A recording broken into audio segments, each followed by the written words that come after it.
Also, Matt is ready. So Cool. Awesome. Thank you.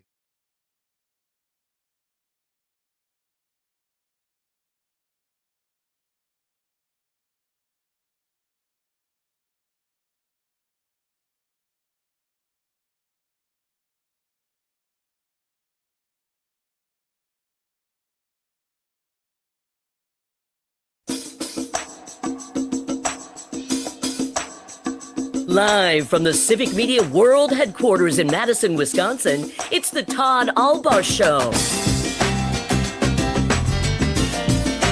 And now, pursuing truth wherever it may lead, here's your host, Todd Allbaugh. Across Wisconsin on the Civic Media Radio Network and streaming worldwide on the Civic Media app. Good afternoon, everybody. I'm Todd Allbaugh, along with our outstanding producer, Mr. Aaron Zommers, on the board. It is 6 past the hour of 12 noon on this Monday, March 17th, 2025. It is a great day to be a Wisconsinite and a great day to celebrate St. Patrick's Day. The sun is out here at our world headquarters in downtown Madison, Wisconsin. Mr. Zommers, happy St. Pat's Day. happy St. Patrick's Day. It is, it's great. In hour two, we're going to do a little celebrating here. Looking forward to that. Civic Media's own Terry Barr is going to be along with a great Wisconsin look at St. Patrick's Day. We have a lot of people of Irish descent. I am one of them. I'm in my green today, so celebrating, the Irish part of my family might not be the most prominent or pronounced, mostly German and Czech, but still a little bit Irish. You, Zommers, you have a little bit of a red in the beard there. I do have a little bit of red in the beard. I am mostly German, Czech, Latvian. I don't recall if there's any Irish in there, but I'm not wearing green today because I'm a traitor and a scoundrel. Actually, because I forgot to do my laundry. Well, that happens too. In hour two, we'll talk a little bit more about St. Patrick's Day, as we said, with Terry Barr. Also have our What's Worse for today. A lot of people out celebrating tonight. Going to be out late. So what's worse, morning people or night people? We'll talk about that in hour two. Big basketball over the weekend. The Wisconsin Badgers, wow, they did great in the semifinals, beat the top-ranked Michigan State team in the Big Ten tournament, but then were just out of gas in the championship game against the Michigan Wolverines, who got by the Badgers by 4 points. Michigan wins the Big Ten championship. Badgers had to do 4 games in 4 days, and like I say, they were out of gas by the championship game. Certainly were. But hey, it was a well-fought game. They now move on to the NCAA tournament, where they are a 3 seed in the East region. And we'll talk more about this in hour two as well, because a lot of people thought if they got the 3 seed, that would mean they would end up at the Fiserv Forum in Milwaukee, one of the regional sites. That did not happen. Iowa State, we'll get into this more in hour two, they're going to Milwaukee. The Badgers are going to Denver, where they will take on the Grizzlies of Montana on Thursday after about 12:30. So I'm not sure how many people will be listening to this. I might not even be listening to this program at 12:30 on Thursday, but the Badgers play Montana on Thursday. You can hear the game on select stations across the Civic Media Radio Network. We will be preempted on Richland Center, Wisconsin Rapids, and Amory, as well we should be, as the Badgers take on the Grizzlies of Montana in the first round of the NCAA tournament. Also, the Wisconsin women's hockey team won their regional. They are going back to the Frozen Four, which will be in Minneapolis. I believe they play the first game on Friday. If they win there, the championship game would be on Sunday. So congratulations to Coach Mark Johnson. As expected. They work so hard. They just, nobody does it better than Mark Johnson and the Lady Badgers of the Wisconsin hockey team. So more all of that in hour two. As per usual, it was a busy weekend in the news, a fire hose of information. I literally have a half a dozen to 8 stories, which we could take 20 minutes and get into and discuss, and they're all newsworthy. But I wanted to begin with this, and then we're going to bring on our friend and ongoing contributor, the great Matt Flynn, to discuss it with us. This executive order, this signing over the weekend of President Trump. I want to start with this from The Intellectualist. If you don't follow them on social media, you should. It's a great publication, The Intellectualist. They write, Saturday, March 15th, 2025, may have seemed unremarkable to most Americans, but in time, history will remember it as Black Saturday, the moment the United States ceased to function as a constitutional democracy. For the first time in modern American history, a sitting president openly defied a direct federal court order, and nothing happened. No intervention, no enforcement, no consequences. A legal ruling was issued, and the White House simply ignored it. Inside the White House, the decision was not about law, it was about power. A federal judge ruled against the administration. The debate inside Trump's team was not whether the ruling was legal, but whether they could get away with ignoring it. They decided they could, and they were right. This was not a clash between equal branches of government. It was the moment the judiciary was exposed as powerless. The courts do not have an army. They rely on compliance. But a court that cannot enforce its rulings is not a court. It is a suggestion box. And a presidency that can ignore the courts without consequences is no longer constrained by law. It is an untouchable executive. Trump did not declare the end of judicial authority in a speech. He demonstrated it in practice. This is how democratic systems collapse, not with a single act, but with the normalization of defiance, the expectation that a ruling can simply be brushed aside. That from the intellectualist. What we're talking about, of course, is the ruling by Donald Trump over the weekend, instituting once again for only the third time in American history, the Alien Enemies Act of 1798. Here to discuss it, to break it all down for us, our ongoing contributor, our friend, two-time chair of the Democratic Party of Wisconsin, also an attorney, a Navy veteran, and a great author, our friend Matt Flynn, joining us live from Milwaukee via StreamYard. Matt, as always, I appreciate your time. Good to be with you, Todd. I always like being on the Todd Allbaugh show. Great show. Well, thank you so very much. You're too kind, my friend. I wish we were, one of these days, we're going to do a show under happy circumstances. We always bring you on, it seems like, when we're up against a crisis. But the reason I do is, number one, you are a great student and knower of history. You're an attorney, so you get the law. But number three, you're a Wisconsinite who can break things down in parlance and words that guys like me can understand, and I just appreciate it. So, Matt, tell us in this, and I always like to quote former Judge Weissman, may he rest in peace, who liked to say, "Put it down there where the chickens can get at it." What did Trump do over the weekend, and why is this so consequential?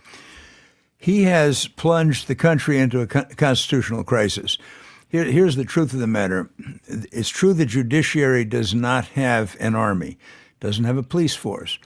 So they have depended on compliance for more than 200 years. What Trump has done, a federal judge said that this plane that was going to El Salvador with Venezuelans on it has got to be turned back until they can decide whether or not his invocation of the 1798 Aliens Act is legitimate. He's very clever. What he did is that plane fall is a test case. The plane was full of apparently these Tren del Agua Venezuelan gang members who are vicious. They're truly vicious. They really are. So he's trying to force us into defending them. We're not defending them. They do belong in a prison. But that said, when you have a president, a co-equal branch, denying a court order and just saying the hell with you. You and I talked briefly about this before. I'm going to put it where the chickens can get at it and give a way to do it that would be more effective than what's happening. And that is when the judge gets a civil case like this, instead, he can't hold the president in contempt. You can, of course, but you're not going to do anything to him. You get a lower ranking official. You get some deputy of Homeland Security and order them to do it. And if they don't do it, put them in jail. That puts a lot of pressure on the right. Now, Trump can pardon that person, but that makes him look bad. Preferably if you can get a state judge involved and have them violate a state order, Trump can't put that aside. So that's the technical part of it. But the other part of it is the people on the right who support Trump have got to say, are you willing to scrap our Constitution? Are you willing to scrap our legal system? I think you're absolutely right, Matt. And I want to go back to, again, what happened and why this is so concerning. Because on the face of it, some people are going to say, well, these are rapists and murderers, and you know, why are you defending that? To make clear, and Matt, you can speak for yourself, I'm interpreting, I'm not defending anybody who committed rape or murder at all. I don't think you are either, Matt. What we are concerned about, what I think most Americans should be concerned about, is the process that is going on here, number one, or lack thereof, and number two, the fact that a judge gave an order and it was ignored by the executive branch. And also the fact, well, let's start there, Matt. I mean, this is right. This is not there. You put whoever on the plane. I mean, you could put Jeffrey Dahmer on the plane. I don't care. It's not about the person, the people on the plane, and what they again allegedly committed. Let's start there, Matt. Whether you're an American citizen or not, under the Constitution, yes or no, every individual is guaranteed under the Constitution due process. Well, right. But under the 1798 Act, it's much more widespread than that, because in 1798, there were basically British spies around and so forth. And it doesn't matter whether they're citizens or not. I suspect that this decision of the judge would have been overturned on appeal. The reason I say that is because these people were murdered. They really were. I'm not just alleging it. They were. And but I think an appellate court would have said, in this case, that judge overstepped his bounds. But what happens if the next time they put a plane load of people who milk cows up in Wausau, who are good people? And so there's black letter law that if a judge enters an injunction, you cannot disobey it, even if it turns out to be an unlawful injunction. That's just the law. And so in this particular case, it was under the 1798 Act. People can say, hey, these were so bad, the Jeffrey Dahmer types, the hell with them, fine. Then overturn it on appeal, and 10 days later they'll go to El Salvador. But by doing this, by sticking this, and then the guy in El Salvador puts oopsie, oopsie, taunting our judiciary. That's why it's a constitutional crisis. Matt's referring, of course, to the president of El Salvador, Nayib Bukele. Regular listeners to the show know it over the years has essentially become my second home. I've been there 39 times over 25 plus years to El Salvador. And this guy, Nayib Bukele, tremendously popular, got reelected by 90% plus in El Salvador after going in and basically redoing the Constitution and getting a second term. Doesn't that sound hauntingly familiar? We'll come back and play the Deputy Director of the FBI's own words, what he thinks Trump should do about this situation. Stay with us, Matt Flynn, Aaron Zomers, Todd Allbaugh. It is Monday, St. Patrick's Day on the Civic Media Radio Network.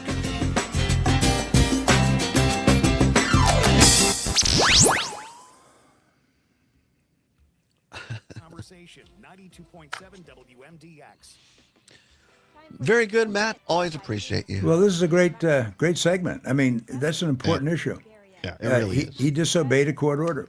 And whether or not that court order would have been upheld on appeal, it was at least a colorable order. He can't do that.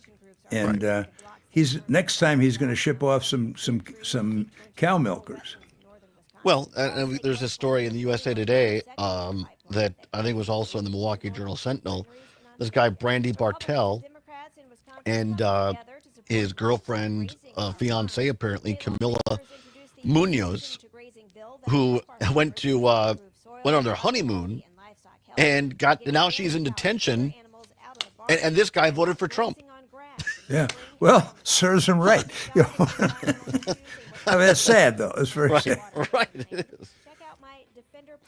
Well, you remember when Muhammad Ali's son tried to get back in, Cassius Clay, and they detained him. They saw the name like Muhammad Ali. He said, wait a minute, I am the Muhammad Ali's son. And I was born here, my father was born here, and 20 generations of my kind were born here. Right. So there's some strange stuff going on. Yeah, really, really strange. My service also allows me to be there for my community in ways others can't. I help my hometown recover after nature strikes. My service in the Army National Guard allows me to keep my country and those I care about safe from threats. I also work with a network of professionals that help me succeed and accomplish the mission. Plus, the Army National Guard education benefits make getting a higher education a reality. Being an Army National Guard soldier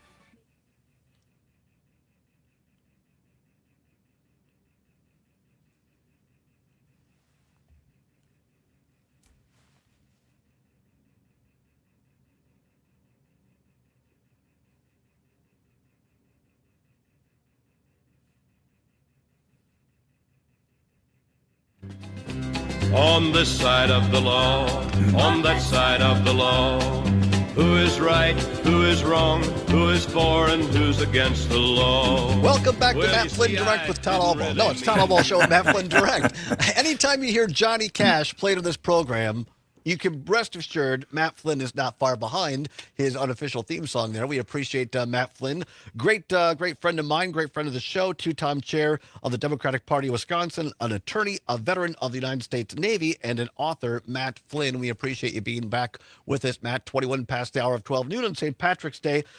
Talking about this disturbing chain of events that happened over the weekend. Here to just quickly set it up again, Donald Trump's immigration folks, Department of Justice, rounded up a group of folks that they allege, I haven't seen the manifest, but we'll take them at their word, were alleged members of a vicious Venezuelan gang. And when Marco Rubio, Secretary of State, was down on his Central American swing at the start of the administration, he made a deal with Nayib Bukele, who is by the way, he calls himself a well-liked dictator. Bukele does. And Bukele said, look, we have this great, and here's a quick history on that. And I know this very well from being there 39 times. El Salvador did have, / still does have a gang problem. By the way, much of that was exported from Los Angeles back to El Salvador, I might say. But they have that. And so Nayib Bukele cracked down on gangs in El Salvador. And the way he did it was he suspended what we would know as habeas corpus. Matt could explain that more. The rights of people to a fair trial, basically. And Nayib Bukele actually set up a texting thing in El Salvador where if you thought that your neighbor or somebody that you knew was part of the gang, you just texted it in. And they just came and took the guy away. I'm serious about this. There was no ifs, ands, or buts about it. Well, isn't that a great way? Hey, John over here slept with my wife. I think he's quote unquote in a gang. He's off to prison. And these prisons are not the same standard we have. They're essentially dog kennels. And so this is the kind of guy. And by the way, Salvadorans, most of them love this because the streets are safer. Now, there are approximately human rights people say approximately 30,000-ish plus innocent people that are in these prisons in El Salvador. But hey, they also got the criminals off the street. So here now, over the weekend, Trump is doing something similar, not exactly the same, but taking people, Latino people that he thinks are in this Venezuelan gang, putting them on a plane and shipping them to El Salvador because Nayib Bukele says, hey, I'll take these people if you pay me, right? There's always a dollar sign involved. So while the plane was in air, a lawsuit was filed, or Matt could explain it better what it was actually filed in court, and the judge essentially said, turn the plane around. You haven't gone through due process. And Trump gave him a political, legal middle finger and said, stop me. And the president of El Salvador goes on Twitter and says, oops, too late, with a laughing emoji after that, making fun of our system. And one of our listeners here, John in Milwaukee, says, why do you continue to Todd, why do I continue to decide that murderers and rapist gang members, liberal judges have only one goal, block Trump, get the murderers out any way possible. Then goes on to say, why don't you, Todd, ever put America first? Be careful. You might be on the next plane. Well, wow, that's direct. I'll say that. That's direct. Matt, again, to me, this doesn't have a lot to do with the people on the plane. It has to do, the way that I put America first is by putting the Constitution first. And I don't believe that the process that was done here was constitutional, and I think it's very disturbing moving forward. I agree. And let me say, I want to comment on what John just said. Hey, John, I got news for you. Donald Trump is being extorted by the Russian mob, and he switched us to back Russia over Europe. get off of that train. He has hijacked the Republican Party, and it's disgusting, quite frankly, to hear people so facilely say we are behind this hijacking of the Republican Party. The second thing to respond directly, Todd, to your question is this. This is a test run. He took Tren de Agua sadists. They really were. And that's great. Gangs. The gang member. They kill people and they butcher them. All that judge said was, wait a minute. Show me that that's the case. You are told not to do it right now. Turn the plane around. We'll have a hearing tomorrow, and maybe I'll say yes. And he said, screw you. It's a test case because the next plane is not going to have people like that. It's going to have just workers. And the final thing I want to say about it is that if you have an executive blow off the court, that's the one check and balance that's still remaining because the Republican Senate and House are chicken. They've caved into the guy. So now he has no checks and balances if you let this continue. I want to go into this Aliens Enemies Act of 1798. This is the power that Trump claims he has in order to do what he did. Matt, as a student of history, keep me honest here, and we got about 3 minutes, and we'll pick it up on the other side of the break after Pam Yonke's agricultural report. But again, this was only enacted 3 times in American history, during the Revolutionary War and during both World War I and World War II. And I want to say ironically or whatever, I had planned on talking about this today. And the question I was going to ask listeners was, the Alien Enemies Act was invoked during World War II to justify targeting U.S. citizens and legal residents based on what? A, anti-government actions. B, anti-government speech or writings. C, where a person was born. D, making eye contact with law enforcement officers. The answer, of course, is C, where a person is born. So that becomes very dangerous in today's world, Matt, in my opinion, because now if you look like a Venezuelan gang member, according to who, I ask the air, then this is much broad. This gives Trump, or seemingly, Matt, help me understand this, it seemingly is giving Trump enormous power and those who are accused very little. Right. And here's the reason it's a constitutional crisis is Trump, with his Justice Department, go into court and say, look, there are 100 people here, and here are their records. And I think the court would have said, fine, get rid of them.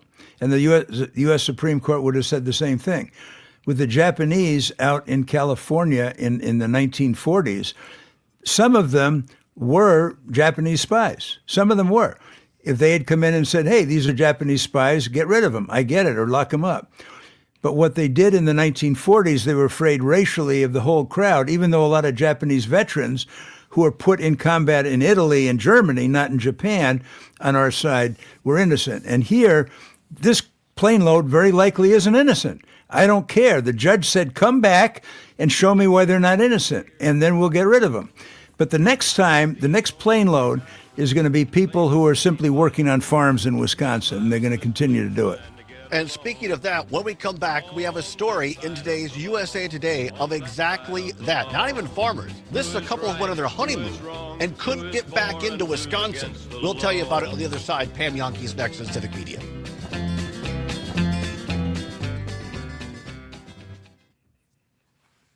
Great conversation. That was great, Matt. Good segment. Really good segment. Yeah, thanks. No, I think it's good. This John, does he call in a lot or what? Hey, he texted a lot. Yeah. I read it just so people can't say I don't give both. Well, I don't like threats against Todd. Well, I'm used to it. I don't want to see you on a plane. During Act 10, I had sand put in my gas tank, and I was parked in a state garage. Yeah, serious? Yeah. I'm serious. Disgusting. Yep.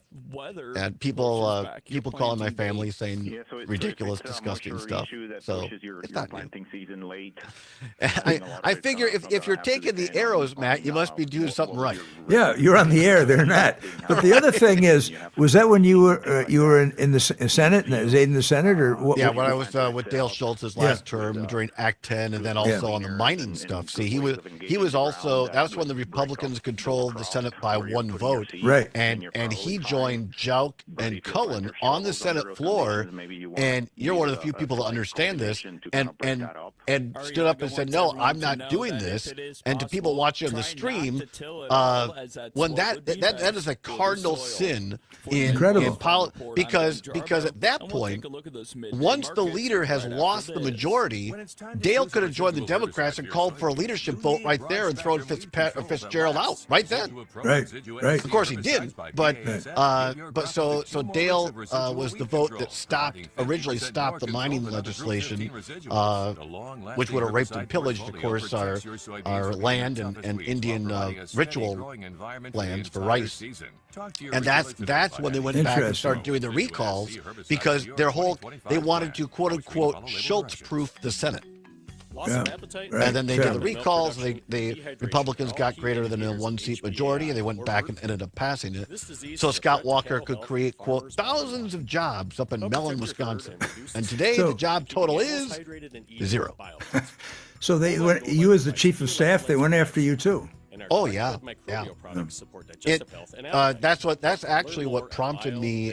Not that I don't think Dale didn't necessarily suspect or whatever.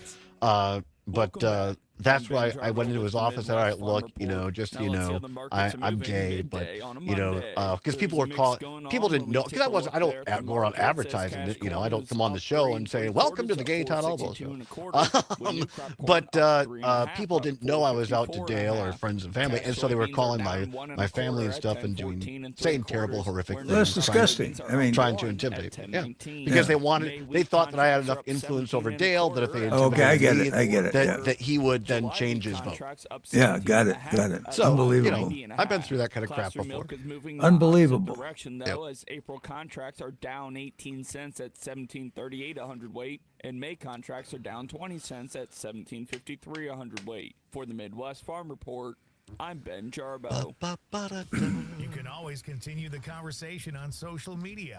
Share your thoughts when you find and follow Civic Media. Well, what they don't know is that I know people in El Salvador. So if I get shipped out there, That's a not nice in prison, place. not in prison, but Yeah, right. have you been there?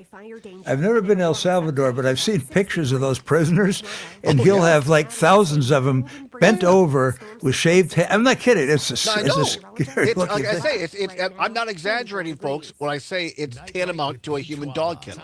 It is. I love this one. It This is. is Tom. Right. I like to rub my feet together. What's chilling is 30,000 innocent people. So we'd all spoon ourselves Yeah. if we could, just for Yeah. some affection. That's what happened is that, some guy knew that his neighbor slept with his wife one time, and, this guy's in a gang. Boom, took him away. He had a boundary dispute with his neighbor. Right.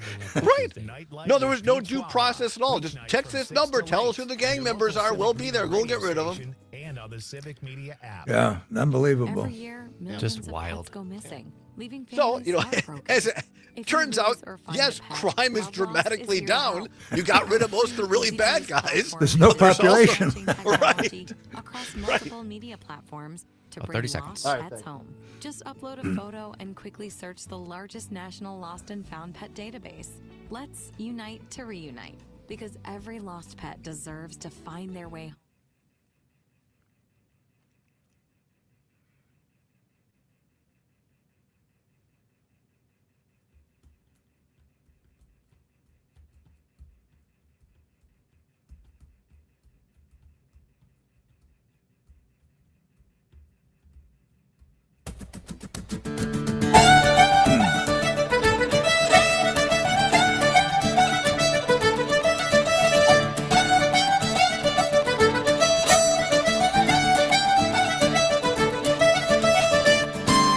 Welcome back to the Todd Allbaugh Show on the Civic Media Radio Network, 34 past hour of 12 noon on St. Patrick's Day. We are joined by Matt O'Flanagan. No, just Matt Flynn on the Civic Media Radio Network, along with Mr. Zombie. We'll talk more about St. Patrick's Day in hour number 2. Our very own Terry Barr will be along with a great Wisconsin story and take on St. Patrick's Day. Matt Flynn, do you have any Irish in you? About 100%. But I also have a story quick. It'll take 2 seconds. Yeah, let's hear it. And it's this. What did Pat Lucy, Bill Proxmire, and Gaylord Nelson have in common, other than the fact they were Democrats? Pat Lucy, Gaylord Nelson, and Bill Proxmire. I am going to say that they all served as the honorary parade Grand Marshal of the Milwaukee St. Patrick's Day Parade. They each had Irish mothers. Really? Wow. Yeah, All right. all three. Very interesting. Lots of Irish. And, of course, you're in Milwaukee. You joined us there. They have big doings down there, as they say, every year for St. Patrick's Day. Yeah, great parade. Yeah. Are you a corned beef and cabbage guy? I am. On St. Patrick's Day, I have a greenish shirt on. I can't Yes, find you my do. Kelly green shirt. If I had it, I'd put that on too. Well, I was glad to have you along. More St. Patrick's Day in hour 2 with Terry Barr right now, talking about something that is not quite as fun, but I think is absolutely important. And what to set it up, over the weekend, Donald Trump enacted the Alien Enemies Act of 1798. Only 3 times in American history it's been used: the Revolutionary War and World War I and World War II. And Matt, and subsequently, they deported a couple of plane loads of Venezuelans who they say were in this terrible gang. And a judge essentially said, wait a minute, we have to have due process here. Turn that plane around and we'll do this the right way. And Trump said, no, I ain't doing it that way, and ignored a judge's order. So we're talking with Matt Flynn about this due process and what that means moving forward in the future, and what that means for all Americans. Matt, again, help us understand this Alien Enemies Act of 1798. And part of this is my understanding of this ruling, or do you call I guess it's an act, not a law, but that it was reserved for, one of the lines of it is, to use it is during an invasion. Invasion. That seems to be a key word here, and inferring that the United States is at war. Well, we're not technically at war with anyone right now. Over the weekend on Air Force One, coming back from his golf tournament, by the way, in Florida, Trump said, well, we are at war. We are at war on this. And we've heard this from MAGA folks before, the word invasion all the time. Now, and to me, as a layperson, Matt, that seems to correlate or connect why they keep using this word invasion when it comes to migrants, is because they want to make sure that word is used in court in this circumstance. Am I off base there? No, you're 100% right. And I'm going to, first of all, the 1798 Alien Act is a law. Secondly, at the same time, they had other laws that have been invalidated, the Sedition Act, where they could throw you in jail for criticizing the government. So everybody had to sort things out in the Revolutionary War aftermath. But this thing, Germans were deported in the First World War. Some Germans were deported in the Second World War, and Japanese. And what's happened is this is a test case for Trump. Trump is a plane load of undoubtedly Trindalagua people. I mean, in other words, murderers and sadists. And all he had to do is turn the plane around, show it to the judge, and it would go right back to El Salvador. He deliberately decided not to do it to see if he could get away with it, because the next plane loads are not going to be Trindalagua. They will be simply immigrants who he happens to sweep up, even cow milkers. Now, the final thing to remember is, under our Constitution, you must obey a court order, even if it is invalidated by an appellate court. You must. Otherwise, we have no democracy. He's testing it because he knows he can't be put in jail for contempt. He has 34 felony convictions. He doesn't care about contempt. The idea is judges should target a lower level official and put him in jail to make this much clearer to the people of the public. To Matt's point, and I'm not trying to make a light of this, but there's a little bit of irony to this whole thing. It's all fun and games until it affects you, right? And so there's a headline in USA today, and I believe it's also in the Milwaukee Journal-Sentinel. Quote, he voted for Trump. Now his wife sits in the ICE detention center. Story by Lauren Villagran in today's it was actually in yesterday's USA Today, or it was posted yesterday, published today in USA Today. I'm going to read you a couple of lines, Matt. I want your take on this. It says Bradley Bartell and Camila Munoz had a familiar small-town love story before they collided with immigration politics. They met through mutual friends, had a first date at the local steakhouse, married after 2 years, and were saving to buy a house and have kids. Munoz was already caring for Bartell's now 12-year-old son as her own. But last month, on their way home to Wisconsin, after honeymooning in Puerto Rico, an immigration agent pulled Munoz aside at the airport. asking, "Are you an American citizen?" She answered no, she wasn't. She's from Peru. But she and her husband had taken the legal steps so that one day she might become a U.S. citizen. Millions of Americans, including Bartell, had voted for President Donald Trump's promise to crack down on, quote, illegal criminal immigrants, unquote. But 8 weeks in, the mass deportation effort has rapidly expanded to include migrants whose application for legal status in the country is under review, unquote. This story today in the USA Today, it goes on. I encourage everybody to look it up. It's fascinating. Matt, this is not a singular story. There's another story today in ABC News 10. It's 10news.com. 10news.com. I believe it's out of California. This of a woman of Canadian citizenship who was trying to reestablish. She came here legally, became out of status, and was told by her attorney to go to the U.S. consulate post in San Diego, where they didn't approve her. They arrested her, put her in chains, and sent her to a detention camp or detention center in Arizona.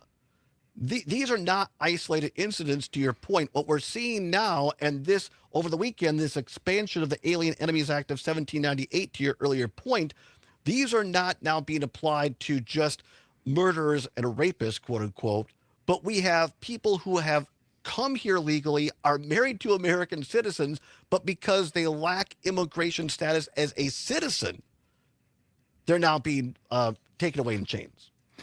Right. Not only is it disgusting, but you have to look at the analogies to the 1930s. The way Hitler got away with what he did early on was to say, we are ein Volk, we are one people, and everybody else is no good, and we can kill them. There's no ein Volk in the United States. We're all different ethnicities, but Trump has substituted that for us against immigrants, any immigrant, and especially South American immigrants and African, Asian, and so on. So what's happening is, if you are in the process of pursuing citizenship and you're married to an American citizen, it is intolerable that you get arrested. It's being done. And one reason why he did this Trendalagua stick in the eye to our judiciary is, I can get away with it if everybody hates the guys on the plane. I hate the guys on the plane. Okay. But then what happens is the honeymooner, the woman out in California, all of this, people going up and saying, I'd like to apply for American citizenship, and they put them in chains and take them away. He is basically pitting us against them by doing it by immigration status instead of ethnicity. I know you're not we can't legally give out legal advice, so to speak, here, but do you think it's prudent as an attorney, if someone has a permanent residency, has anything other than full bird American citizenship, do you think it's prudent to carry your passport and your papers with you these days? It can't hurt, but here's the deal. Whether or not you carry them, there was a news item that came out today, Todd, as you know, that said foreign tourists are now canceling their travel plans in the United States. They're afraid. They're afraid.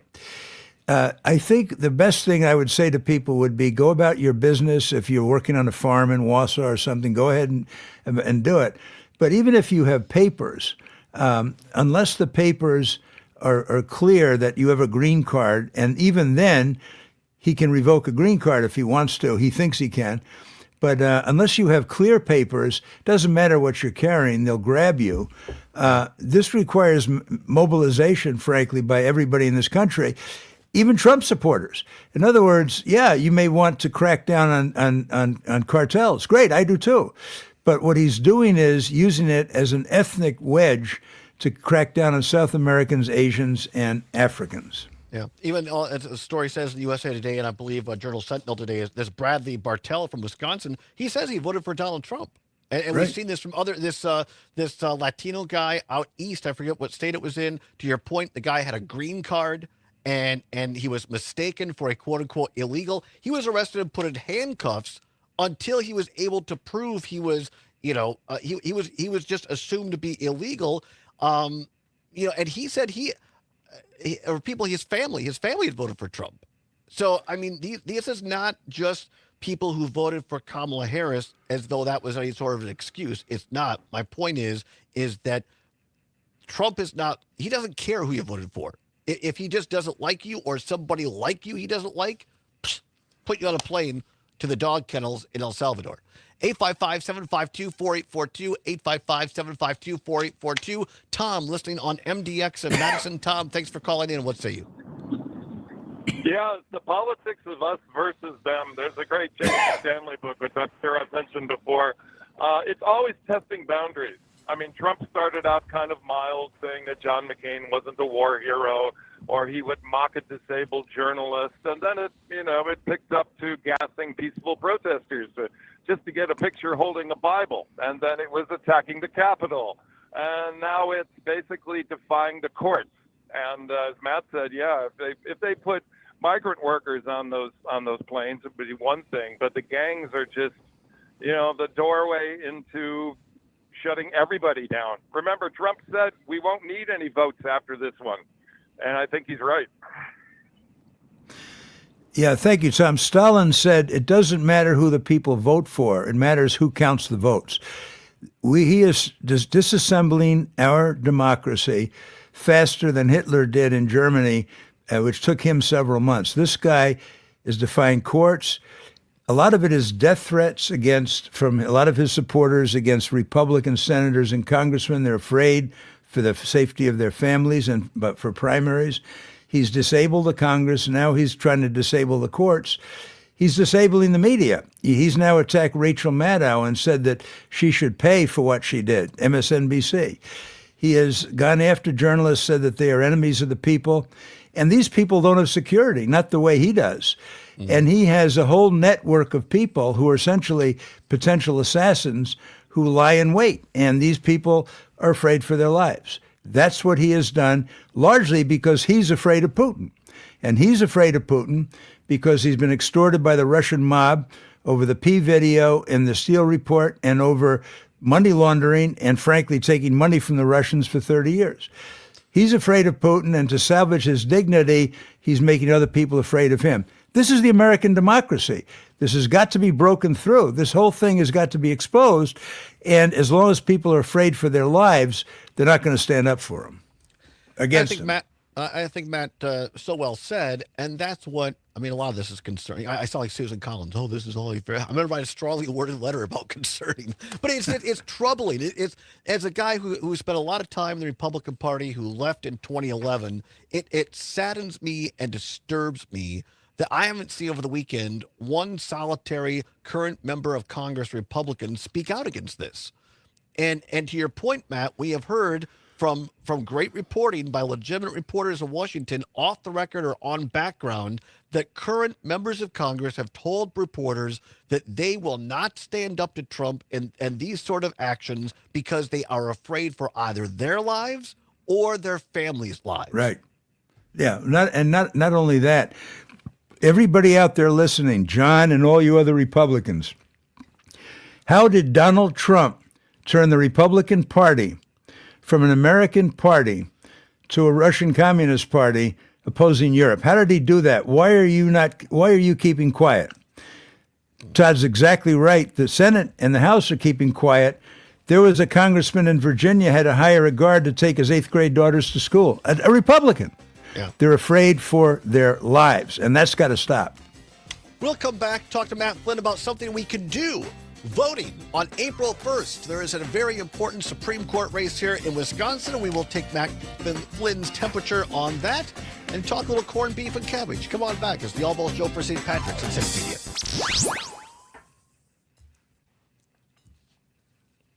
92.7 WMDX. There we go. Good segment. Now it's your turn. You as well. All right, we'll come back and talk a little bit about the Supreme Court race and anything else you want. Well, I always enjoy it. Whatever you got is fine. It's terrific stuff. Throughout history, Terrific stuff. Maybe I'll plug one of my books. Absolutely. Which one do you want to plug?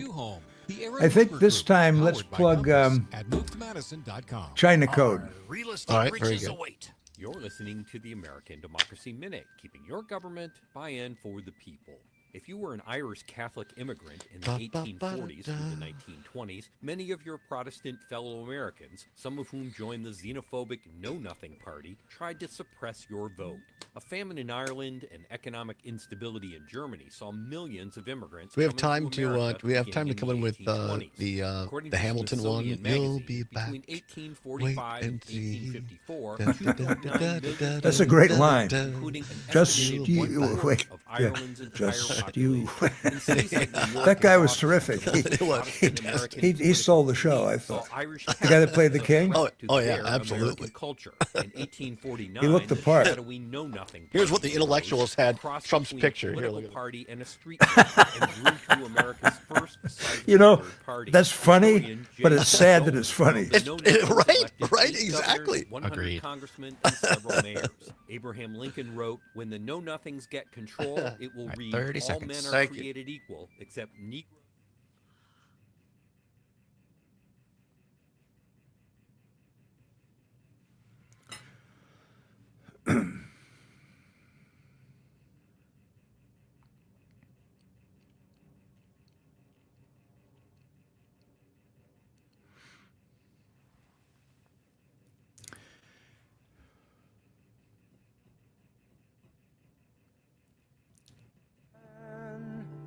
You'll be back, soon you'll see. You remember you belong to me. You'll be back, time will tell. You remember that I served you well. Oceans rise, empires fall. We have seen each other through it all. And when push comes to shove, I will send a fully armed battalion to remind you of my love. Da da da da da da da da da da ya, da da da da da ya, da da da. Live from the Kennedy Center in Washington, D.C. Donald Trump performing on stage today. No, actually, that's from Hamilton. That's the king from Hamilton.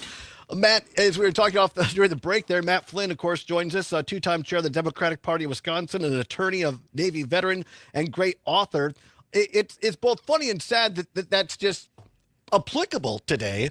That number one, that Donald Trump is using these powers of a king to run America right now. And number two, he fired the entire board of the Kennedy Center and named himself chairman. And this is real. He is going to hold the first meeting today on the stage at the Kennedy Center as the new chairman. The problem for this is very, very sad. This guy is so insecure. He's very jealous of John F. Kennedy's glamour in American history. So he takes over the Kennedy Center. No good artist is ever going to perform there again. Then he cut federal subsidies to the staff of the Kennedy Library in Boston, and the only one he didn't cut staff at any of the Republicans or Clinton or Carter. And then the third thing he did is he co-opts a guy like Robert F. Kennedy Jr., who looks like his father, sounds like his father, but in fact is a very, very dishonest guy, and he further corrupts the legacy. This guy, everything he touches turns to something bad. Everything he touches. Yeah. Was it Rick Wilson or Stuart Stevens? One of the guys at Lincoln Project wrote a book literally entitled "Everything Trump Touches Dies." I think that was Rick Wilson. I think it was Rick Wilson. Yeah, yeah. 855-752-4842. 855-752-4842. The chairman and president of the Matt Flynn fan club in Northeast Wisconsin, Gene from Eau Claire, listening in on WCFW. Gene, always a pleasure. Let's see. Rah, rah, rah. Thank you, Todd, for having the guy on. I can't believe what's going on in our country right now, Matt. He's hitting everything, knocking down all policies, destruction of democracy. But I want to ask a question regarding the Supreme Court of Wisconsin.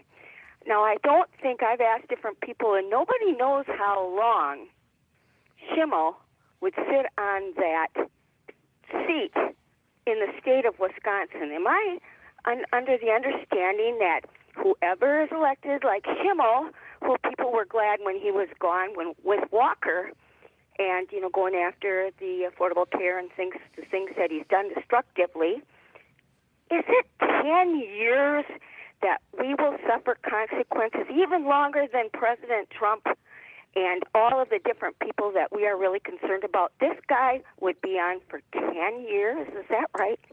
Right. And Gene, good to hear from you. Yes, it is right. He would serve till 2035.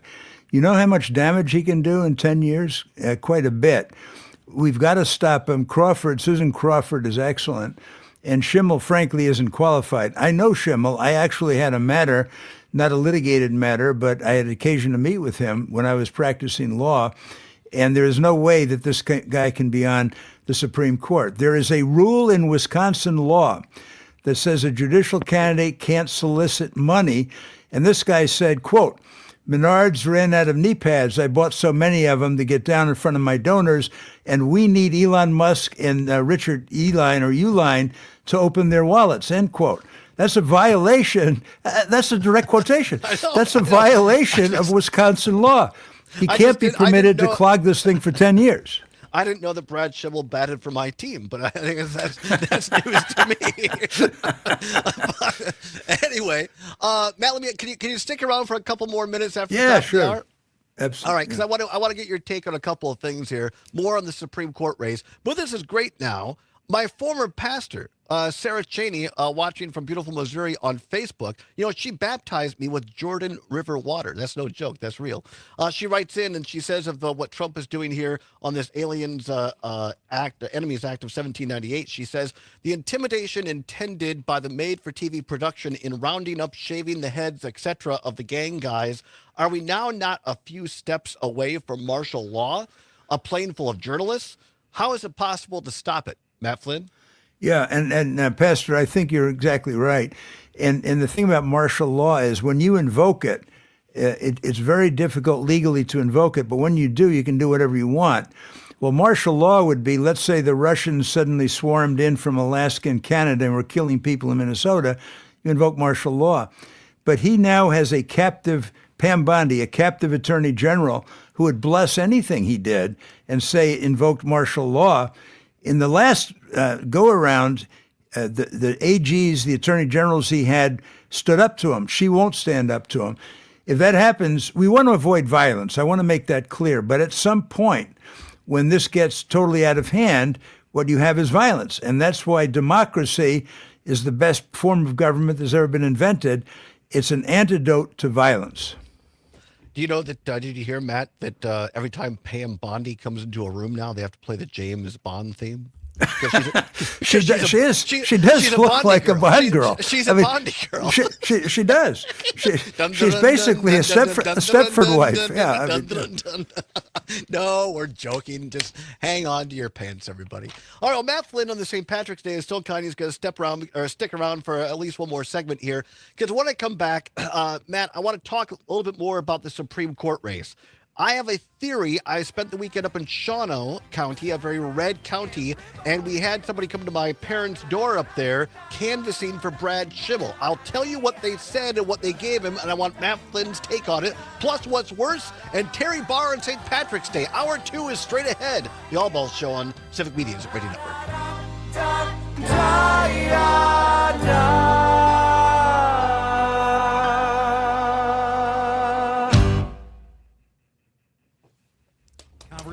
What a power hour. Sarah says, thank you. Oh, proud of you, and thank you, Mr. Flynn. Oh, look at that. Sarah's fantastic. Yeah, she is. That's a terrific comment. Yeah, she had gone on a trip to the Holy Lands and brought back a small, and those days you could do that, of Jordan River water, and she used that to, I got dedicated as a kid, like I was an infant, but I didn't get baptized until I was in my early teens, and so she used that, so I've meant a lot. Meant a lot, still means a lot. So Sarah, I hope you're well. Love you very much. A lot of history, Sarah. All right, I'm going to get a drink and then be back in a couple of minutes. All right. But Todd, Paul's Club doesn't open till 4. David J. Frank, 65 years of excellence in every blade of grass. Enjoying this local program? Find the complete Civic Media lineup at civicmedia.us or the Civic Media app. This is 92.7 WMDX Columbus, Madison's home for real news and great conversation. a Civic Media station. ABC News, I'm Michelle Franzen. The judge who ordered the Trump administration to halt deportation flights and turnaround flights that were in the air holds another hearing today. It comes after the Trump administration ignored the judge's directive, allowing 2 flights containing hundreds of alleged Venezuelan gang members to proceed to El Salvador this weekend. ABC's Catherine Folders has more. Privately, sources are saying that because those planes were already out of U.S. airspace and over international waters, then the judge didn't have jurisdiction. The judge, after this hearing was over, halted all future flights. But now there's a question of whether the Trump administration did in fact violate what the judge said in court. International Delight issuing a voluntary recall on 75,000 bottles of its Cinnabon Classic Cinnamon Roll and Hazelnut Coffee Creamers across 31 states. That Also, after Dave reports of from New illnesses. Berlin asks, Retail is Jean sales from up Eau Claire married? She's awesome. 0.2% for Aren't the you month of married, February. Dave? Lower than expected, but up from January. This is ABC News. This is your local Civic Media radio station. Want to hear even more? Anytime? Find all of it at civicmedia.us. For 92.7 WMDX News, I'm Savannah Tomei Olson. In an update to a story we've been following, we now know why UW-Madison removed the chancellor overseeing diversity, equity, and inclusion initiatives. Administrators demoted LeVar Charleston after he demonstrated, quote, a significant lapse in leadership and fiscal responsibility, end quote. That included giving substantial bonuses to staff without consulting others. Records released to WisPolitics also show Charleston spending 3 times more than any other division per employee in travel and event expenses. Charleston opted for temporary leave following his removal from the DEI position in January. And we're in the middle of tax season. Have you started yours yet? I have not. But that means this is basically like the holiday season for scammers. They're impersonating the IRS to steal your money and your personal information. Melissa Kay has some reminders as you get your taxes done. Scammers may call or text you claiming you owe taxes and demand immediate payment. Remember, the IRS will never call to demand payment without first mailing a bill. They won't threaten to arrest, deport, or revoke your driver's license. The IRS will not demand payment in the form of a gift card or wire transfer, and they won't ask for credit or debit card details over the phone. If you receive a text or email like this, delete it and do not click on any links. Experts recommend checking on the people in your life who are not digital natives. They may need some extra help identifying scams. And the FDA is removing more than 75,000 bottles of coffee creamer from store shelves, including here in Wisconsin. Officials say some bottles of International Delight were spoiled and people got sick, even though they have Best Buy dates of July 2nd. They're recalling 2 flavors, hazelnut and Cinnabon cinnamon roll. You can check the UPC codes online, and if you've got products that are under this recall, throw them away. I'm Savannah Tomei Olson, and this is 92.7 WMDX News. There's a car going the wrong way on Fairchild Street. Look at this. Here. Now Hi, I'm Mike. Now they're exiting now they're turning down onto State Street. So you can see that? Yeah, see there's a street cam. Oh, we missed it. Oh, yeah, right. That's the view out of our window here. Right. And the car was coming at me on the one-way street. They face New Mexico Friday I night did in see them Cleveland. drive by Coach on state. Shaka It Smart. happens more often than you might think. As a basketball player, I believe a it. basketball coach, you have Because circled on your calendar right until before you've the lived season here for a while, starts, it's and something nonsense. like 18% of teams end up playing in Wow. the NCAA tournament. So we don't take for granted even being in the NCAA tournament. This is really an acknowledgement today of the fact It's that our guys nonsense, earned the right to but be in the tournament, and now it's all about what I we feel do with like it. instead of NBA, the turning Bucks down losing the to wrong way on a Thunder, one-way street, you're just like, 121 oh, I can't go that way. Damian Crap. Lillard and how the Thunder were different than the team they beat in the NBA Cup last December. I just think, obviously they are who they are. They defend, they move the ball. They got a deep team. And I just thought that we played a better game the first time. That's Damian Lillard with Sports on Mike Clemens. Local radio for you and your community. It's Civic Media's mission with stations across Wisconsin. Find your favorites at civicmedia.us. Partly sunny and breezy today, with winds whipping out of the south, gusting up to 30 to 40 miles per hour. It's creating a very high fire danger, and it'll warm us up today to about 60 degrees. Then tomorrow, we become mostly cloudy, staying mild and breezy as the storm system sits on our back doorstep. I'm meteorologist Brittany Merlot. It's 46 degrees at our studios.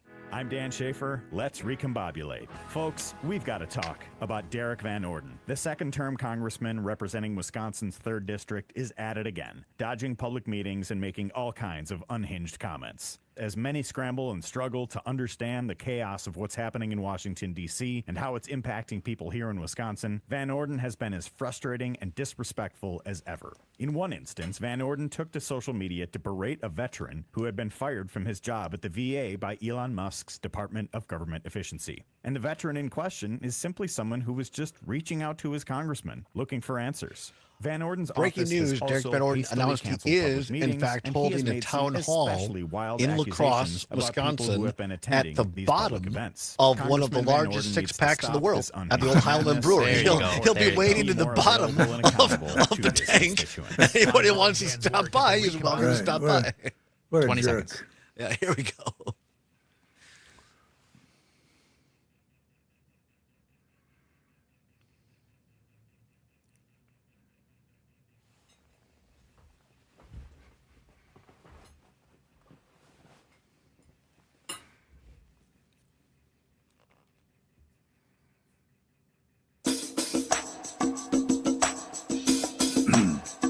Live from the Civic Media World Headquarters in Madison, Wisconsin, it's the Todd Allbaugh Show.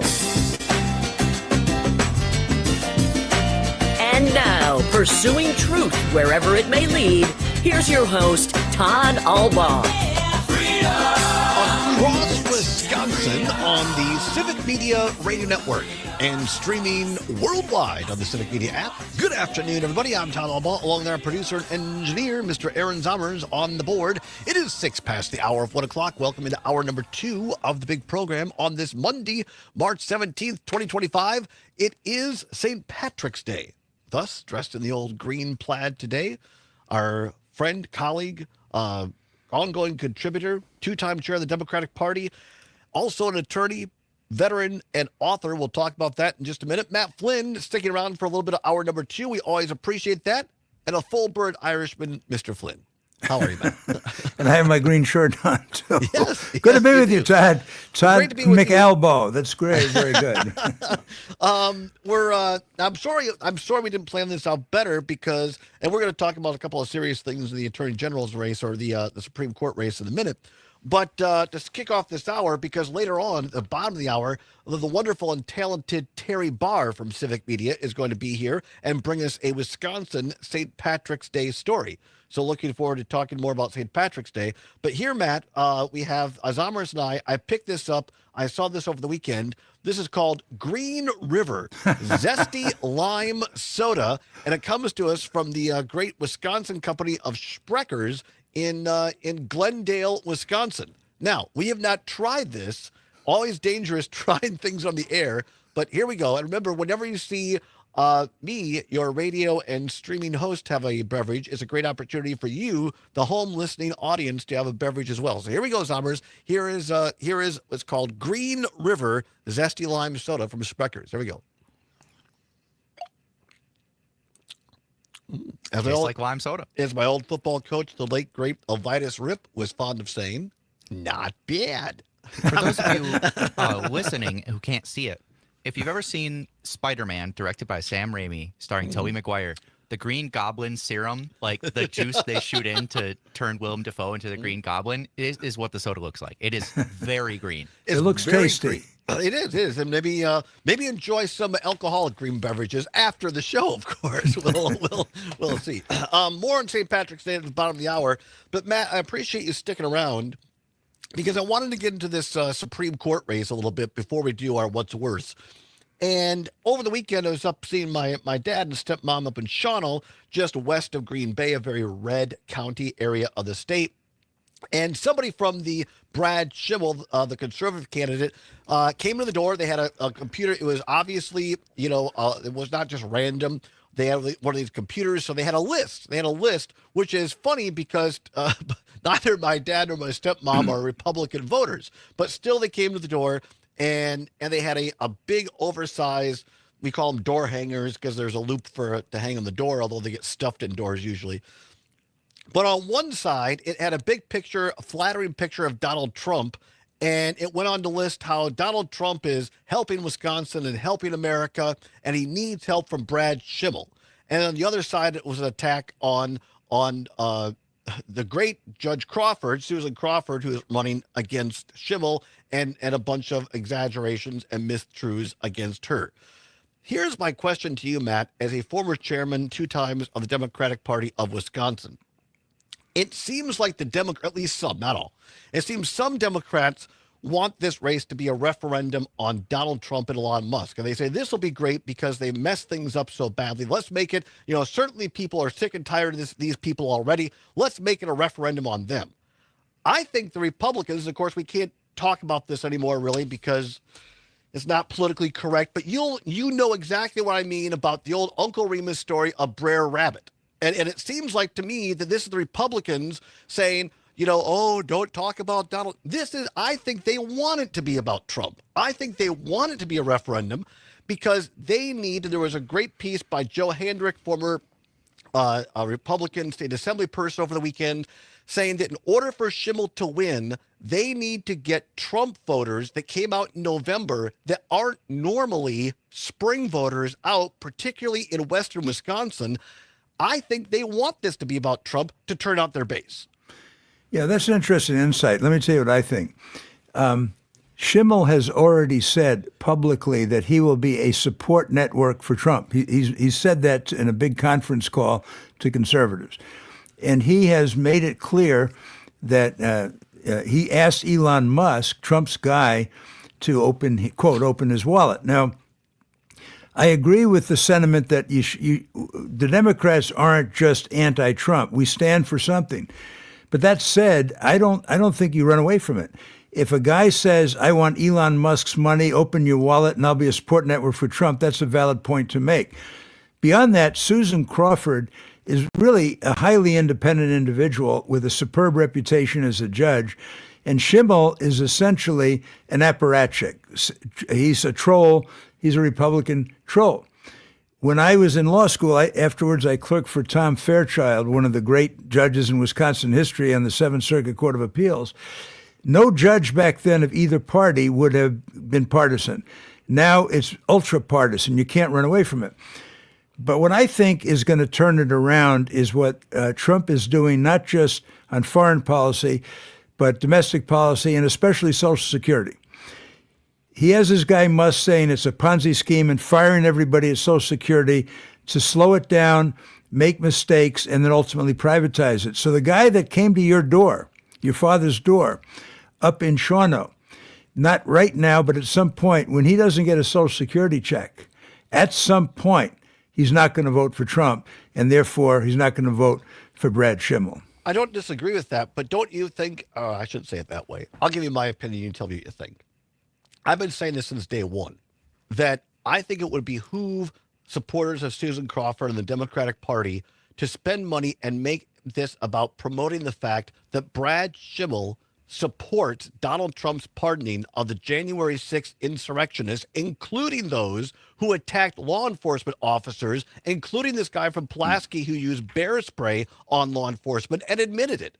Because I think that the Evers-Johnson voters, the Trump-Baldwin voters, I think that goes against what they believe, attacking law enforcement. And I wish that there'd be more emphasis put on, look, you might have voted for Trump in November, but do you really want the guy who supports attacking law enforcement officers to be on the Wisconsin State Supreme Court? I think a lot of people would say, nah, that's not for me. Maybe they wouldn't vote for Crawford, but maybe they'd stay home and not vote for Brad Schimmel. And look, I'm a guy who, I want everybody to participate in democracy and vote. But if back in my role when I used to be a partisan operative, you want your people to turn out and the other people not to. That's just about winning, baby, as Al Davis said. I think you made an excellent point. In other words, don't just say Elon Musk and Trump are the people supporting Schimmel. Get down where the chickens can get at it, as you once said, and say, do you want somebody, and you can say that Brad Schimmel supports anything you want that Trump did, because he can't come out and say he doesn't. He can't diss Trump. So you say, yeah, he supports the people who beat Michael Fanone almost to death. He supports people who bear sprayed people. He supports people who went through to hang Mike Pence. Is that who you want? A guy that supports that?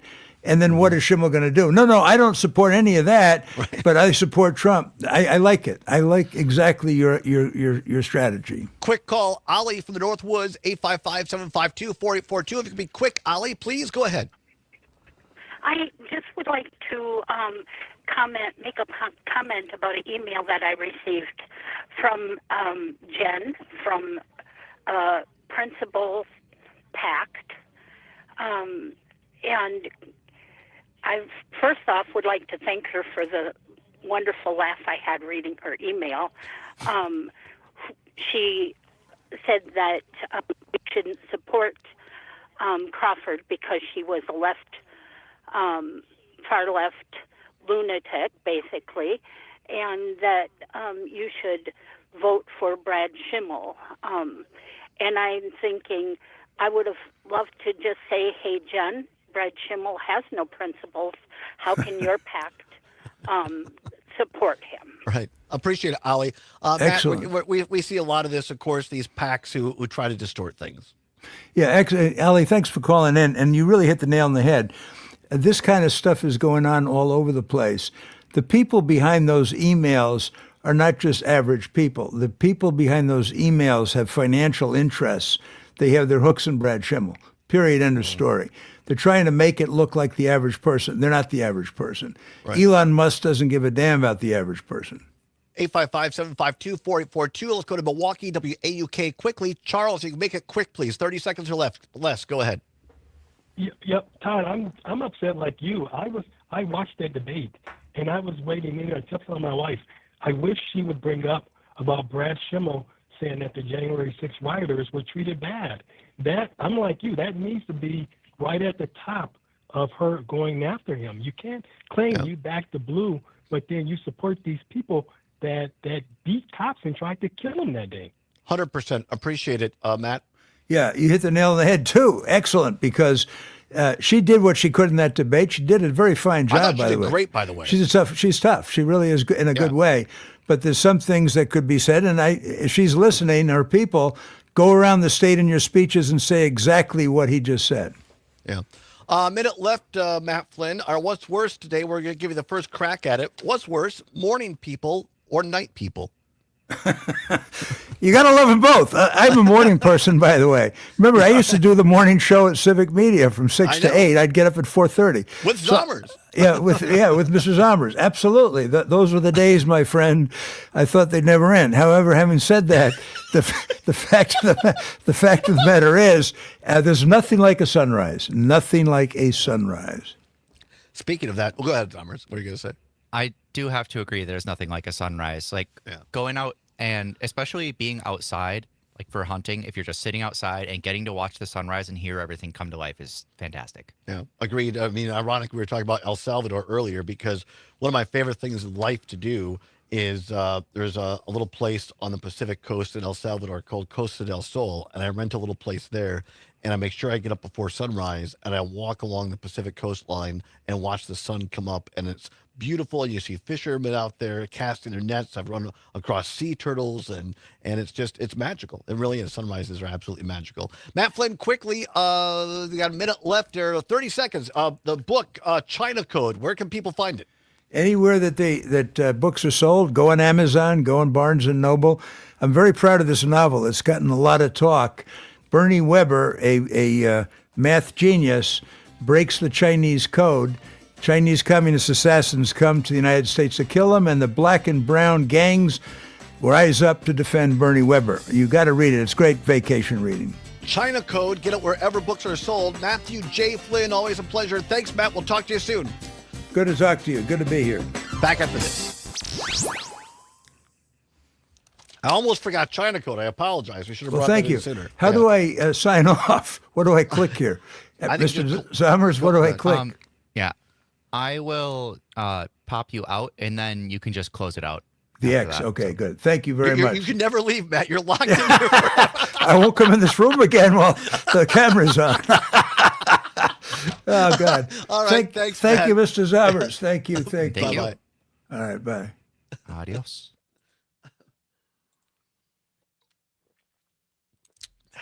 This is pretty sweet. You're listening to It is. the American Democracy Minute. I need like a Your salty government chip or might something. Not have very included- strongly carbonated. If you were an Like, Irish I feel Catholic like immigrant in the Yeah, I think you're right. A little more 1840s through the carbonation. a little more 1920s, many of your carbonation. Protestant Alternatively, fellow Americans, you could some pour of whom this in a joined glass with some xenophobic tequila know-nothing Mm. party, tried to suppress Now your you're vote. talking. and make Failed a in Ireland, margarita-ish. economic Yeah, instability in Germany yes, saw this would be a millions great of immigrants margarita. coming to America beginning You're in the absolutely 1820s. a Mexican According to Irish Smithsonian drink. There you Magazine, go. Between 1845 and 1854, 2.9 million immigrants arrived. Could you including do an some estimated vodka into a 1/4 martini? of That could Ireland's also work. entire An population. Irish In martini. cities like New York and Boston, the mostly Protestant American political elite saw Irish Catholics as a threat to their American culture. In 1849, the shadowy Know Nothing Party arose, a cross between a political party and a street gang, and grew to America's first sizable third party. Historian J.P. Dolan found the Know Nothings elected 8 governors, 100 congressmen, and several mayors. Abraham never had a Lincoln wrote, green "When the beer. Know Nothings get Really? I have had a Wow. green, all men are created equal, except Negroes what is it? A and white Russian, foreigners which I and call it a green Catholics." Russian. It's just a white Russian, but with green food coloring. 21-year wait time for foreign-born All immigrants right. to vote. Tried to ban Catholics and foreigners from holding office, even deporting Green 300 Russian. That's Irish fantastic.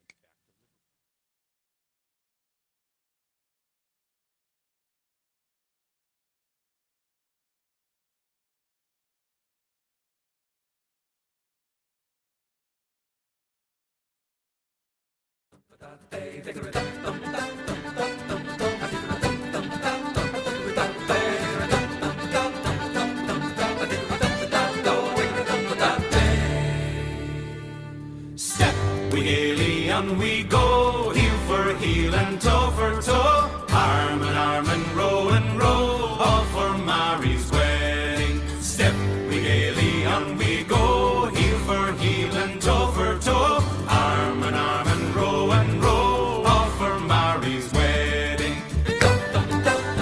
The High Kings for St. Patrick's Day on the Civic Media Radio Network. Todd Allbaugh along with Mr. Aaron Zommers. 21 past the hour of 1 o'clock. You can, this music we're playing is off one of my favorite Irish albums. These are real Irish guys, called The High Kings. This album is a self-titled album. The High Kings. They performed in Wisconsin, and they actually performed at the Barrymore in Madison a couple of years back. And I kicked myself because I found out the day after the performance. So hoping the next time That they're is back, unfortunate. I know I can go and see them. It's really a great album. We'll play more of that as the day continues. Many thanks to Matt Flynn for being on the program. We always appreciate his perspective. Jeff, watching on YouTube, my story earlier about watching the sunrise over the Pacific in El Salvador. He says, wait, the sunrise is in the east over the Atlantic. All right, you got me there. All right. Todd, why?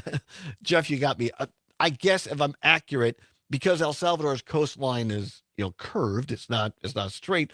And so as you walk down the coastline, yes, the sun is, I guess, coming up over the land, but it looks like because of the curvature of the earth and the shoreline, it appears that it's coming up basically along the beach. But yes, you're technically correct. Last time I checked, yes, the sun rises in the east, but you can't see the Atlantic side from El Salvador because they're the only country in Central America that does not have a Gulf coast. In the Gulf of Mexico, by the way, a Gulf coastline, or the Caribbean, depending upon where you're at. I did not know that.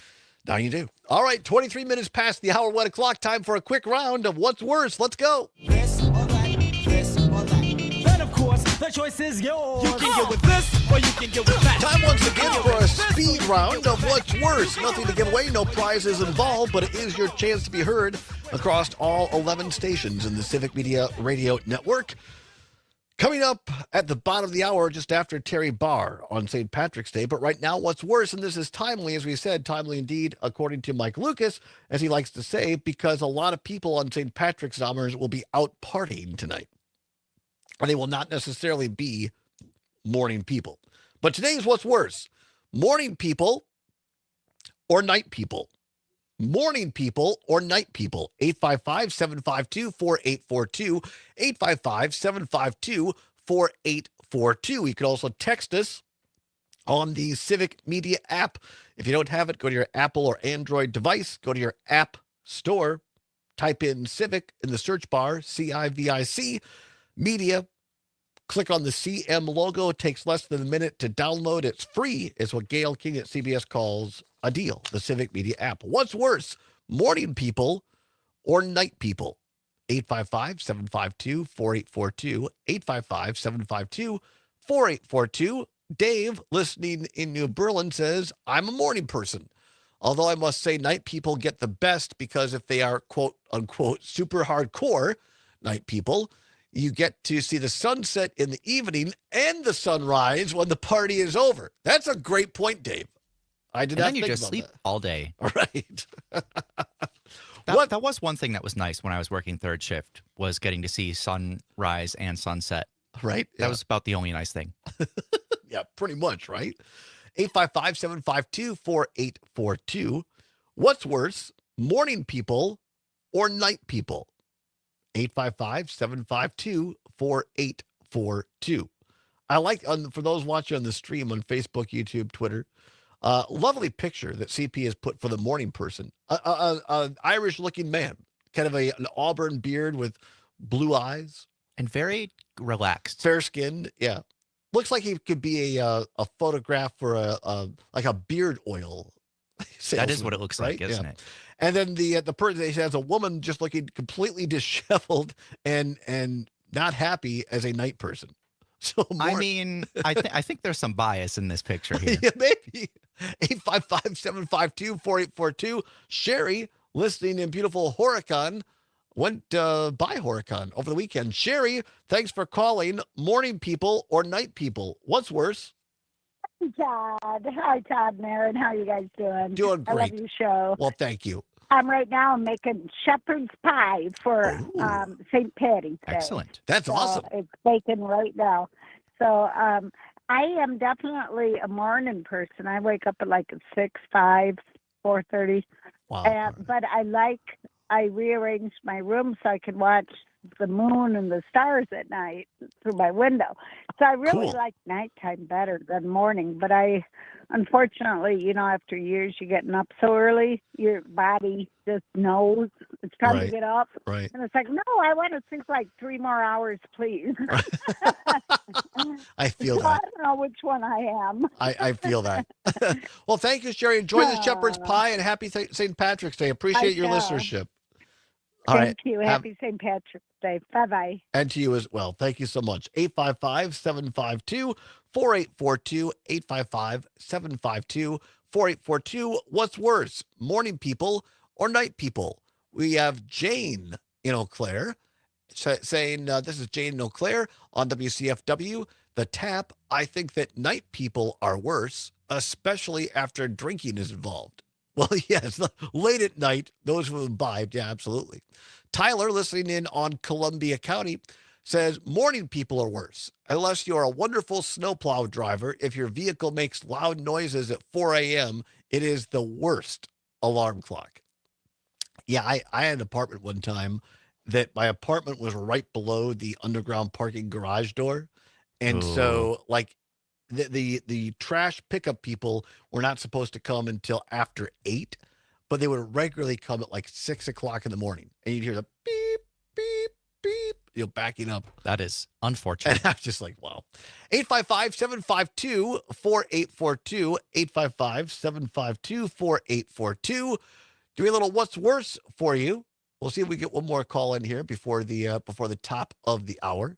Or the bottom of the hour. 855-752-4842. We have Sean listening in Watertown. Sean, morning people or night people? What's worse?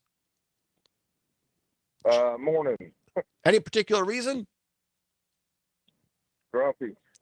Grumpy. I like that. All right, very good. Thank you, Sean, for listening. Thanks for calling in. I would say more. I don't know. We'll ask Terry Barr. We'll come back, talk about that with Terry Barr. Also, St. Patrick's Day after a quick news and sports update. Don't go anywhere. We're going to do some more celebrating of St. Patty's Day. On the other side, it's the Allbaugh Show on the Civic Media Radio Network. We go heel for heel and toe for toe, arm in arm and row, all for Mary's way. News and great conversation. 92.7 WMDX. Your news, conversations, and a whole lot of fun.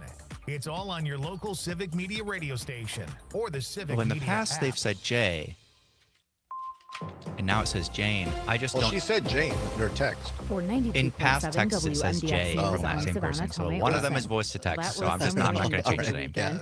Our first taste of severe weather Yeah, season. Dave which here in says, damn, I Wisconsin like can shepherd's pie. actually I'm going to start Sherry's as house. early Yeah, as you and me both. February. I love In shepherd's Rock County, pie. hundreds of people called dispatch It's just to chicken report pot pie, damage. but Luckily, also with nobody mashed was hurt. potatoes. Count me in. Across southwestern Wisconsin, more than 10,000 people guess not lost necessarily power. chicken, but, Luckily, most of it you has now been restored. These storms and that intense wind were part of a system that killed at least 30 people in states farther south. For months, people came from hours away to try to get a glimpse of the rare snowy owl, which had made its home in New Glarus. A local newspaper reported that one man came all the way from Colorado to see it. The bird is rarely spotted this far south. Its favorite place was on top of the SSM Health Clinic, and it even caused traffic disruptions as people checked it out. But in February, the owl was found dead. People had feared bird flu or even foul play. Now, scientists from the Department of Natural Resources say they know why. Brittany Merlot Morning or night reports. people is a hard one Early last because month, a DNR conservation warden I think collected it the depends bird, on what you're submitted it doing. to the National Wildlife Health Center. It in does. Madison I really for think diagnostic that testing. The results, the intestinal worst worms, is which is whichever common in one birds is of prey. noisy. They Like if also you're tested playing it for loud the bird music flu, at night and which keeping came everyone back up, that negative. sucks. The And if you're owl's waking up in the location drew morning dozens and of visitors. The like, DNR worried it might hurt their I don't know, health, despite no indication that revving human your disturbance motorcycle. was involved in Right, the right. owl's death. For most of the bird's stay, the owl seemed to be doing just fine, with many stories of it being active and catching prey, and it did not appear to be It had starving. worms. Yet That's what was it wrong was, with it. for at least the final stages of its I'm life, serious. trying to conserve its limited energy. Survival for wild animals is a challenge. Disease, predators, injury, weather, unfamiliar territory, and inexperience are all Just like natural RFK factors that Jr., can it lead had to death. worms. That's Brittany Merlot reporting. I'm Savannah What a Tomei guy. Olsen. You're listening to Well, he 92.7 still doesn't he still have WMDX worm? News. I think it in his head. One of my favorite tweets from the last couple of years your is entertainment somebody who beat, I'm said Pete Schwab. RFK You've heard of Jr. Ted uses Lasso, they the them Apple TV pronouns show because that it's referring to premiered both during him the and the worm. COVID-19 pandemic.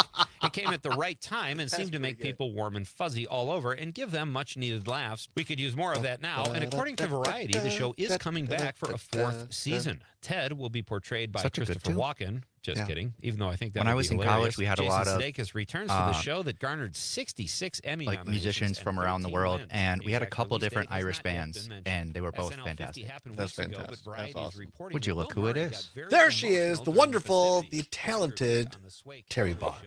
How are you? Hi, how are you guys? Good. I'm sorry we had confusion on the time. You would think when we share the same office we could share information, but no, it turns out no. So I'm sorry.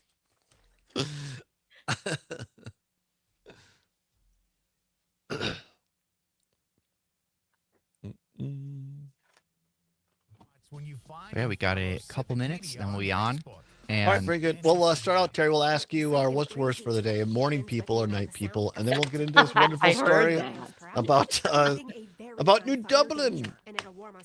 Yes, isn't this fun? It really is. It's fantastic. Staying mild and breezy as the storm system sits on our back doorstep.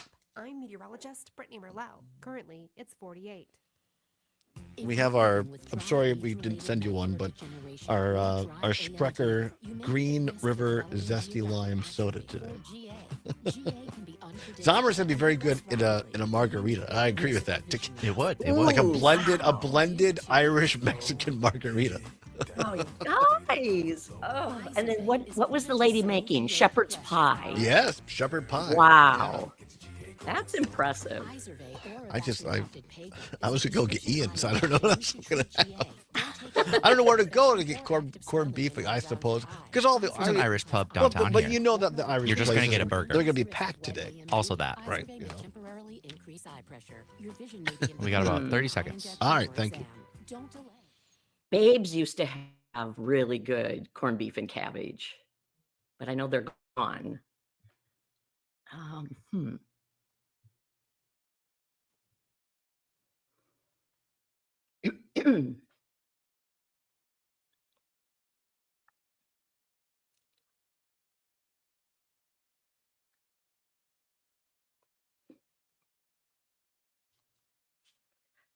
In a merry month of June, from me home I started, left the girls a tune. Nearly broken hearted, salute to father dear. Kiss me darling mother, drank a pint of beer. Me grief and tears to smother, then off to reap the corn. Leave where I was born, cut a stout blackthorn to banish ghosts and goblins. A brand new pair of brogues, rattling o'er the bogs, frightening all the dogs on the rocky road to Dublin. 1, 2, 3, 4, 5. Hut the hare and turn her down Welcome the back to rocky the Todd Allbaugh road. Show on this St. Patrick's Day. 34 minutes now past the hour of 1 o'clock at Civic Media. More from the High Kings. Well done, Mr. Zommers. You can find all this music at the High Kings on their album, self-entitled album, The High Kings. Time now to turn our attention to the festive day. You hear her at the top of every hour on this program. You know her, you love her. She is the voiceover artist extraordinaire, but she's so much more than that. She is also the co-host of the great program Max Inc. Radio every Saturday night here on the Civic Media Radio Network, an accomplished journalist and Emmy Award winner, the wonderful, the talented Terry Barr. Terry, how the heck are you? Oh, Todd Allbaugh. Now I have to live up to all of that. So thank you for that very kind introduction. And Aaron Zommers with the music. Excellent. How are you? It's fantastic to have you here. Before we get into St. Patrick's Day, I want to just put a button up. We were doing our What's Worse there before the break. Today's What's Worse, morning people or night people. In your long and storied journalistic career, I know you've done both nights and mornings, but so in your opinion, what's worse, morning people or night people? Oh my goodness. I'm going to go with morning people. I've done morning shows, yes, where you get up in the middle of the night. But what I was always shocked about was how joyful and happy people could be at that time. And it took me a good bit of coffee and other things to help me just be happy and joyful at 2 a.m. when everybody else is going to bed. Right? Yeah. No, I think I agree with you. I mean, I didn't do it regularly like you did, but back at WRCO on the weekends, I would sign on. And, back in those days, you were actually off the air overnight. And so you had to restart the transmitter and take the readings and get everything going and then sign on to the Star Spangled Banner at 2 minutes before 5 o'clock. And then you were on and then CBS News anyway. And I'm like, that's why I started drinking coffee back in high school when I was doing this shift, because you'd get there at 4 o'clock in the morning. Because back in those days, Zommers, we didn't have something called the internet. And so there was, I just missed the teletype machine, but there was the dot matrix printers, and it would print off rolls of and then you actually have to tear your stories. And Yes. it took me a while, Terry. So I would agree with you. Morning people at worst. Yeah. All right, and Zommers, quickly, your vote on that? I think I'm going to go with the same thing, just All right. because both morning and night people can be annoying if, loud vehicles versus loud parties. Right. But for me, it's the condescending, the way they condescend. For night people, the way they condescend is like, oh, you old man, you got to go to bed early. And I'm like, okay, I'm going to sleep. I don't have to worry about it. Right. But for morning people, it's like, oh, you can't get up and be happy in the morning. It's like, shut up. I'm so tired. Thank you. Wow. Thank you. Little salty Zommers. I love it. Wow. He said Wow. it like it is. Yeah, he's picking up on Matt Flynn. It'll be Aaron Zommers direct, no filter. Terry, you do these great slice of Wisconsin stories that get broadcast on Civic Media. I love each and every one of them. And you're bringing us today a great story because I love taking national or international days and giving us a Wisconsin perspective. Tell us what you found out in Wisconsin about St. Patrick's Day. Well, I found out that there is a town many people know as New London, and this is in northeast Wisconsin. And then I found out they have a group there called the Shamrock Club. Well, they do some shenanigans on St. Patrick's Day, and not just the day, the entire week is now considered an Irish festival celebration in New London. But it all begins with something the group does on this day. And I talked to Ryan Lanning. He is the lead leprechaun of the Shamrock Club. And here's what he tells me about what is happening there.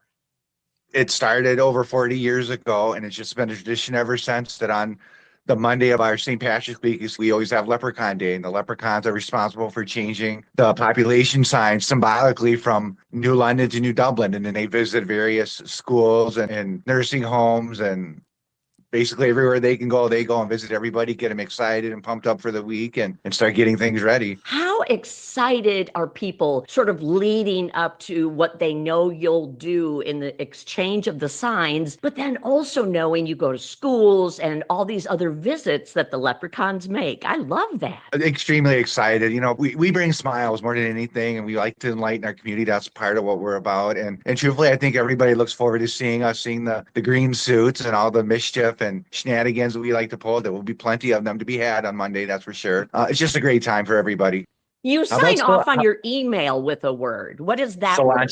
Cilantro, and that's Gaelic for health. Usually, if you're in an Irish pub and you order a drink, the bartender, you could toast your neighbor to say the word cilantro, and that's how you would toast your drink. It just means to health. Let's say it again. Cilantro. Cilantro. Cilantro. All you ever wanted to know about New London becoming New Dublin, and not just for today, but for the entire week. Every single day, they have some different kind of Irish thing happening, whether it's today with the leprechauns changing the sign and wearing green. Then they've got some other, they play games, they have Celtic music, they teach dance lessons during this week. So you can learn to do an Irish type of jig. That's amazing. I love it so much. I've learned so much of that piece, not least of which is cilantro, because I went to Irish pubs and thought they were saying cilantro, and I'm like, well, not everybody is into that. And Right. Well, and you heard me, I had to ask him several times, how do you pronounce that? Say it again. No, that's super cool. And I think it's these stories you bring us around Wisconsin like this, because if you've never been to New London, it's a wonderful little place, but they've done something creative that includes everybody and it brings people together. I love that. Right. They have a huge parade. They are certain it is the biggest St. Patrick's Day Irish parade in the state, even bigger than Milwaukee, and Milwaukee's is big. Yeah. And that is how this whole week ends on Saturday afternoon. Down the middle of New London, they've got close to 200 units, and that does not even include all the Irish bands and types of music that will be in this parade.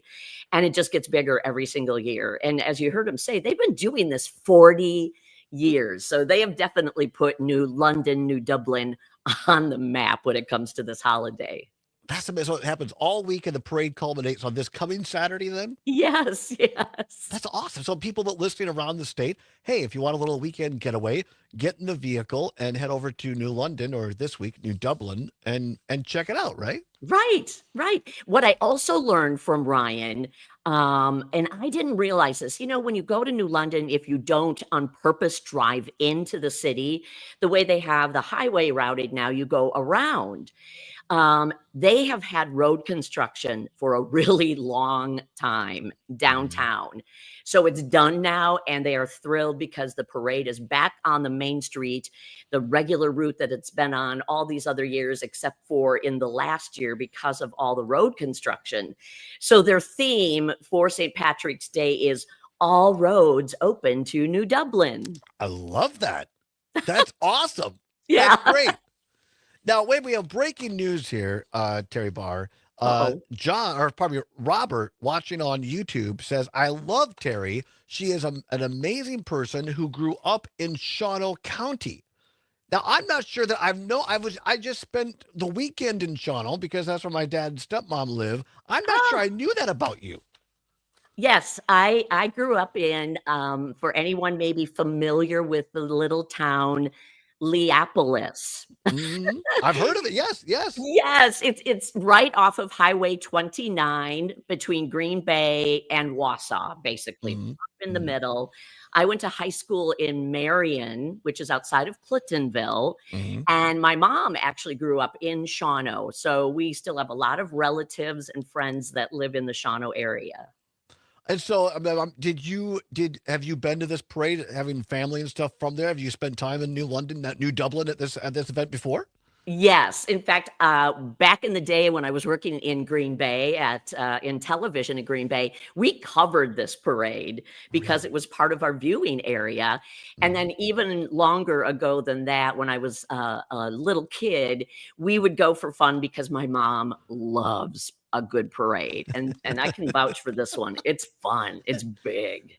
That's so, I mean, how cool is it, a place that, an area that you grew up in, and now you covered it in your journalistic career? Because there's Yeah, always this, it's so I mean, much fun to talk to these right? people too, when you find out, he was dressed as a leprechaun when I interviewed him for this story, and he had a little green tie on, but he's not Irish. But again, as he said, for something like this, everybody's Irish for the week, not just for the Exactly. day.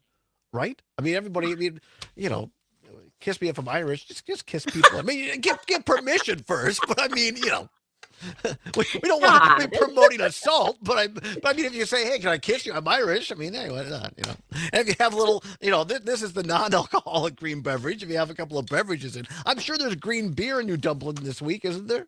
Oh, yes, yes. That is a big part of the festivities, as you can imagine. All types of Irish food, too. I know one of your listeners called and said she was making shepherd's pie.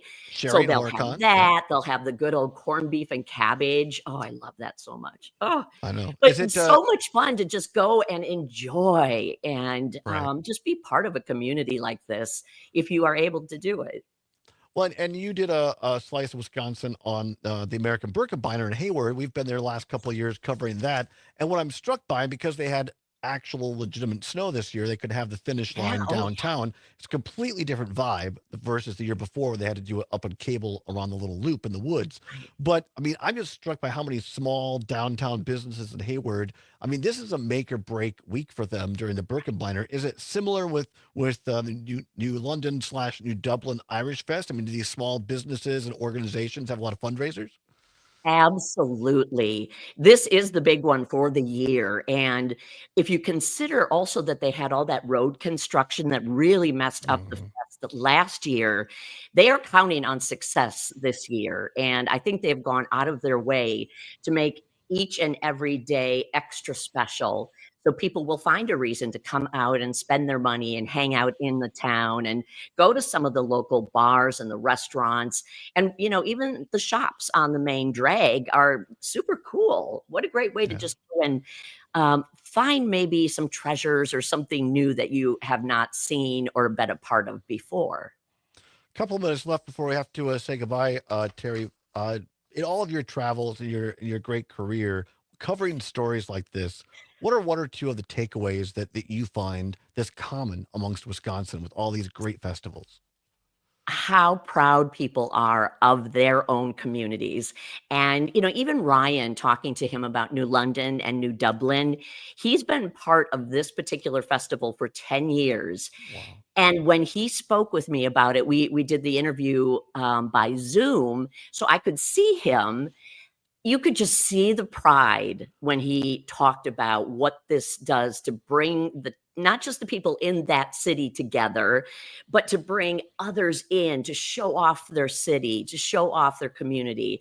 And I feel I see that in so many of the places or the people we talk to about their festivals or about what makes their area special. We all have our own little hometown pride.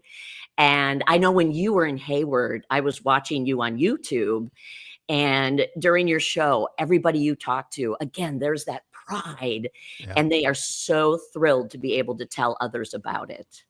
Yeah, I couldn't agree more. And in a time of divisiveness in our politics and other things, I think it makes these festivals even more important because it brings people together. And we don't ask people who they voted for during, at least for a couple of hours while we watch a parade and have a corned beef sandwich, right? Right. I'm all for that. I vote for that. Right? Just vote for happiness in Wisconsin, right? Yeah. Anything I didn't ask you, Terry, that people should know? I would say if you need more information, all you have to do is look up the shamrockclub.com in New London. They have all the schedules laid out. They have a map for where the parade will be going because they don't want people to go to what happened last year. They're back on the main drag. just come and have fun. That's all they want everyone to do. She's always fun, wonderful. Terry Barr, thank you so very much for bringing us a slice of Wisconsin. Happy St. Thank Patrick's Day, my you. friend. All right, thank you. Back after this, talk a little NCAA tournament, wrap things up on Civic Media.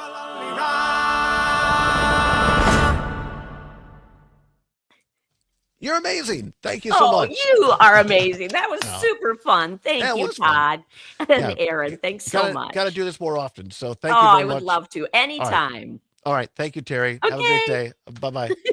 Bye, guys.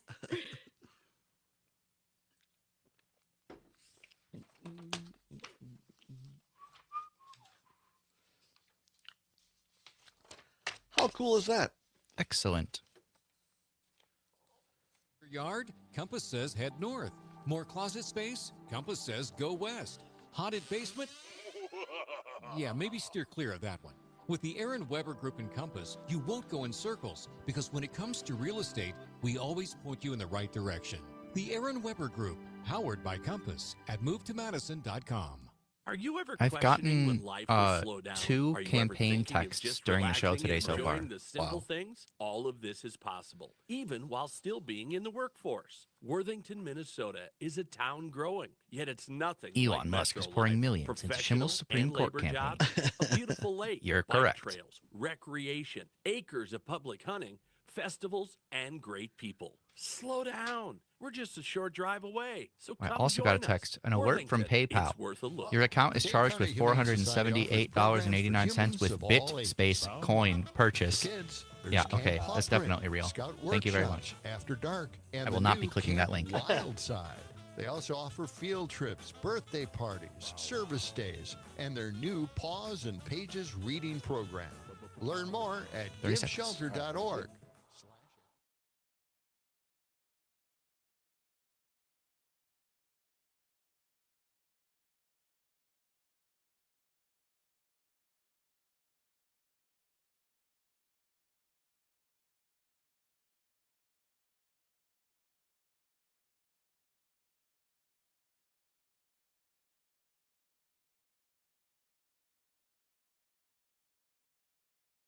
Of all the money that e'er I had, I spent it in good company, and all the harm I've ever done, alas, it was to none but me. Welcome back to the Todd Allbaugh Show on the Civic Media Radio Network.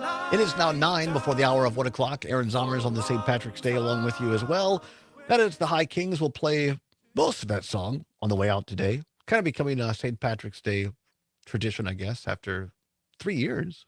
So, or 2 years of St. Patrick's Day? 3 years, yeah, it's going to be 3 years in Yes, November. yes, that's right.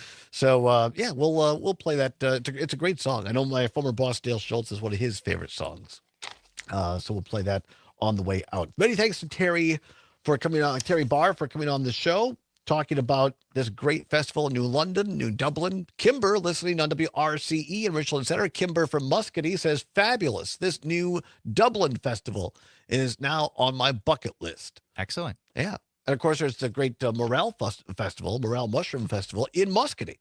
So you can, people in New London should go to Muscatee, and people in Muscatee go to New London or New Dublin. DJ in Wausau, listening on WXCO, says, I feel like there hasn't been enough discussion about corned beef and cabbage today. The cabbage is the gift that keeps on giving all night long. DJ in the Saw. That's a great point, DJ. I think it has to do with the amount of fermentation, because you're right. Yeah. I mean, if you have cabbage like that, and we had this as our what's worse last week, the gassy part, or the burping part. But like we also talked last week about curtido, which is a Salvadoran fermented cabbage that goes with a pupusa. I think that the fermentation with vinegar basically is vinegar and hot water, and you let that sit. For me, that takes out the problem with the gas on the cabbage. And I think that with corned beef and cabbage, I don't think there's a lot of fermentation there. So, but you're right. Hopefully everybody is enjoying their corned beef and cabbage today. I want to clean up the show here at the end with a couple of things we've talked about on the front end. The Wisconsin Badgers came up 4 points short yesterday afternoon in Indianapolis in the championship game of the Big Ten men's basketball tournament, losing to Michigan. They had a great run, a great week. They had 4 games in 4 days. They knocked off number 1 seeded Michigan State on Saturday. And I think that game just took so much out of them. Both teams were gassed. Not the burpee kind of gas, but just like energy-wise. It was like 28-25 or something like that at halftime.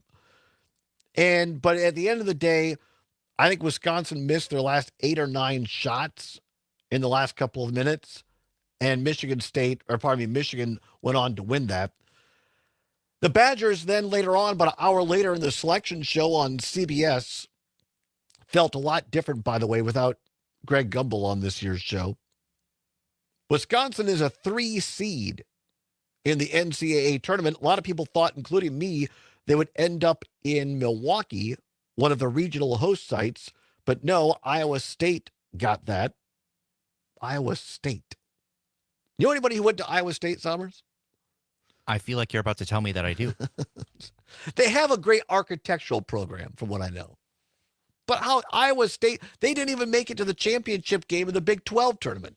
And yet they get the better place to play in Milwaukee. Wisconsin has to get on a plane and fly out to Denver, where they will take on Thursday afternoon. That's another thing where the selection committee kind of snubbed Wisconsin. Instead of giving them a Friday game, Badgers have a quick turnaround, have to play on Thursday afternoon starting at 12:30.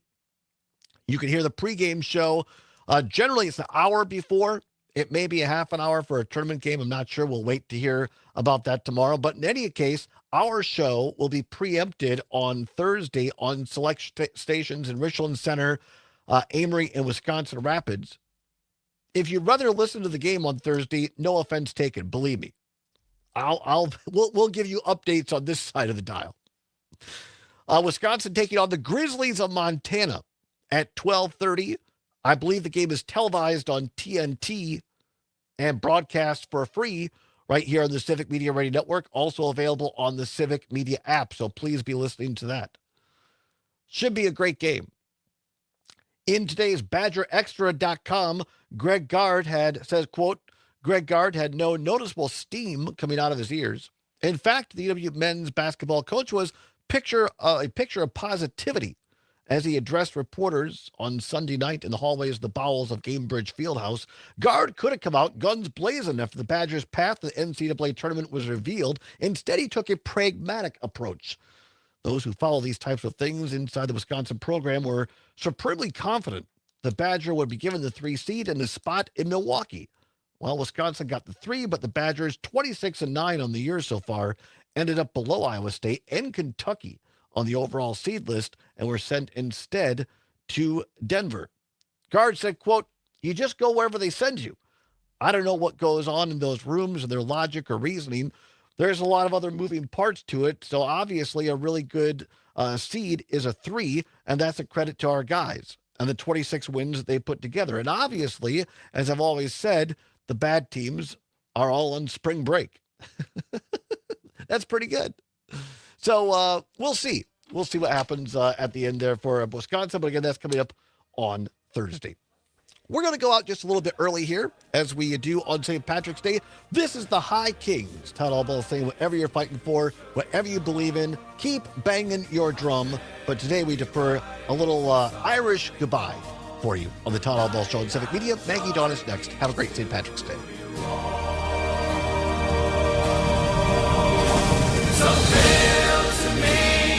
Parting glass and drink a health whatever befalls, and gently rise and softly call, good night and joy be to you all, good night and joy be to you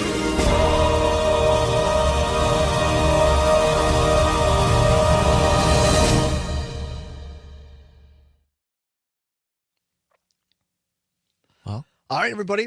That's St. Patrick's Day for today. Hope you have a wonderful one. We'll see you mañana. Bye-bye. Swancha? Swantra? Whatever it is. Salancha. Salancha. Goodbye. Bye.